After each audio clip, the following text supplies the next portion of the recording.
Temos que admitir que na Terra todos sofremos. Sim, todos sofremos na Terra. Este é um planeta de provações e de expiações. Isso não é bom nem é ruim. É a condição evolutiva do planeta. Desde os mundos primitivos, destinados às primeiras existências humanas, até os mundos divinos, celestes, conforme a classificação dos espíritos, nós encontramos nessa escalada os mundos de provas e expiações. Afirmam os guias da humanidade que nos mundos de provas e expiações predomina o mal. O bem ainda se elabora, mas predomina o mal. Se nesses mundos predomina o mal, todos aqueles que neles vivemos estamos, de certa maneira, sujeitos ao mal desse mundo. É muitíssimo importante pensar nessa questão. Cada vez que olhamos à nossa volta, encontramos sofrimentos de todos os níveis. Sofrimentos na área social. Há indivíduos que nascem e que vivem em estado de tamanha pobreza, de miséria, sociologicamente ditos abaixo da linha da pobreza, economicamente também entendidos assim. E nós ficamos a nos perguntar como é que num mundo onde se põe fora, onde se exorbita, onde há lixo rico nas grandes cidades, pode existir tanta fome. Encontramos criaturas que desde que nascem são marcadas por enfermidades soezes. Indivíduos que são autistas, hidrocéfalos, microcéfalos, macrocéfalos, cegos, surdo-mudos. Criaturas que nascem com lesões intransponíveis, como os anencéfalos, os descerebrados.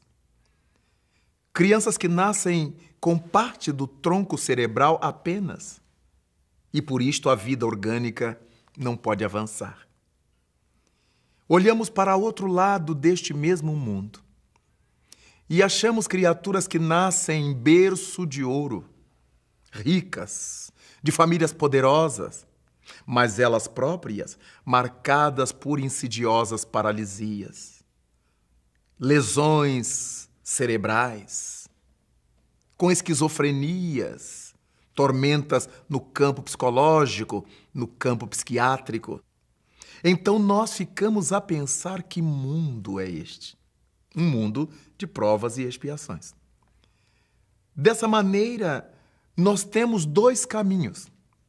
Ou entendermos por que é que vivemos neste mundo e por que esse mundo tem essas características, ou desarvorarmos-nos, ou nos perdermos na revolta.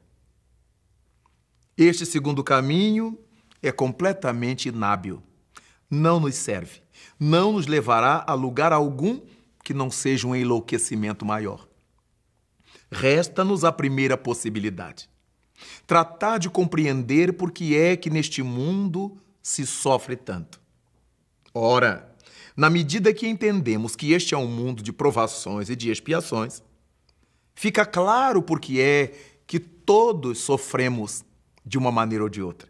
Não existe uma só criatura que não tenha as suas lesões.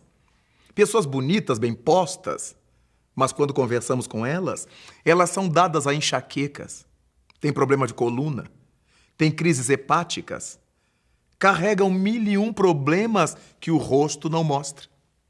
Então nós ficamos a pensar nas condições deste mundo. Se é um mundo onde o mal ainda predomina, nós que estamos aqui ainda carregamos muitas marcas desse mal que na Terra predomina. Por que carregamos essas marcas? Porque proviemos de outras existências, onde essas coisas foram realizadas. E Cristo afirmou que não sairíamos daqui até pagarmos o último quadrante, a última moeda, para usar uma linguagem figurada do mundo. Por causa disto, vale a pena pensar numa saída para toda essa gama de sofrimentos, de males que encontramos ao longo do nosso planeta. Fugir deles? Impossível. Para onde quer que vamos, lá estará o problema, a dificuldade, o acicate da lei divina, as leis naturais funcionando. E cada qual de nós precisará se acostumar com essas ocorrências do planeta Terra, a driblar esse mal que exacerba no nosso mundo e procurarmos, ao longo dos dias, trabalhar para que a Terra seja mais feliz do que é hoje.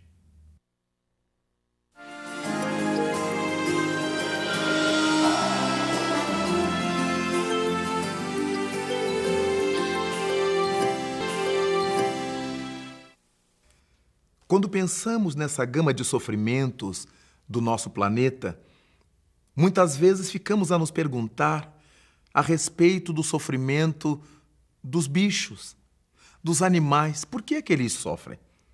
Chegamos a compreender por que é que nós, seres humanos, sofremos. Nossos erros, nossos delitos, nossos crimes cometidos em outras existências, em outras experiências aqui no mundo, nesta mesma vida, em vidas passadas. Mas e os bichos? Os bichos não erram, eles não cometem erros. Os animais seguem a lei do determinismo. E dentro da lei do determinismo, eles não erram nunca. Jamais uma serpente dá o bote em alguém porque não gostou do rosto, porque não se simpatizou com a pessoa. Ela dá o bote para defender-se, porque se sente acuada. Assim fazem todos os demais animais com as suas defesas. Quando pensamos no sofrimento dos animais, temos que perceber que cada ser que sofre neste mundo tem um objetivo determinado pela lei divina. Os bichos sofrem não é para resgatar os erros cometidos, é para despertar-lhes os centros psíquicos. Os animais são princípios espirituais, são espíritos em evolução. E certamente eles precisam da dor, do sofrimento, para se acostumarem a buscar no planeta os recursos salvadores. Jamais a humanidade soube existir nas florestas da humanidade veterinários. No entanto, os animais sofriam e buscavam recursos na floresta. Sofrem e buscam recursos na floresta. Naturalmente que tudo isso se deveu a esse processo evolutivo. A dor nos irracionais não tem o mesmo objetivo que a dor no ser humano. No ser humano, a dor nos fustiga ao lado moral, para que a gente aprenda a perdoar, a ser humilde, a baixar a crista do orgulho, mas nos irracionais não. A dor tem outro sentido. É de fazê-los crescer, fazê-los progredir. Então nós olhamos o nosso gato em casa, o nosso cão, e de repente eles vão comer grama, comem capim. A gente não sabia o que eles estavam sentindo. Põem para fora, regurgitam e ficam sãos. Quem foi que ensinou a esses animais a buscar em a natureza vegetal o remédio para seus problemas? Assim se passa com as aves, com as feras na intimidade da floresta, e naturalmente nós temos que convir que há um caminho importantíssimo a trilharmos, que é o da compreensão. Na medida em que sabemos disso, encaramos melhor as dores do mundo, as dores da terra, com uma virtude que se chama resignação. A resignação, de maneira alguma, será acomodação. Não temos que cruzar os braços porque sofremos ou diante das dores e deixar que Deus resolva. Se estamos desempregados, temos que correr atrás do trabalho. Se estamos enfermos, temos que buscar a medicina, a medicação, o tratamento. Se temos qualquer problema neste mundo teremos que resolvê-lo. Mas a resignação não é sinônimo de acomodação, vale repetir. A resignação é o olhar que temos para esses fenômenos, é a maneira como vemos esses fenômenos. Se não fosse a resignação, entraríamos na rota do desespero. Entraríamos no circuito da desolação. Porque quando nós não compreendemos por que sofremos, sofremos duas vezes. A primeira vez pelo sofrimento em si, a segunda vez pela ignorância a respeito dele. Por isto, é a doutrina dos espíritos que tem no seu contexto e nos seus textos essas explicações, esses recursos para nos fazer pensar na razão pela qual os seres humanos todos sofremos e pela qual razão os irracionais sofrem na Terra.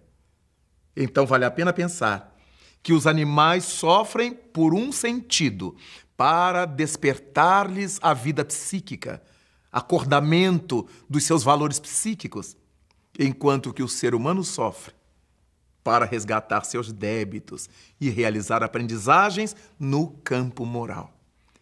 Daí então, nós começarmos a perceber como é importante essa virtude da resignação. O Evangelho segundo o Espiritismo, a terceira obra da codificação da doutrina espírita feita por Allan Kardec, nos explica que, enquanto a obediência corresponde ao consentimento do raciocínio, da razão, a resignação corresponde ao consentimento do coração.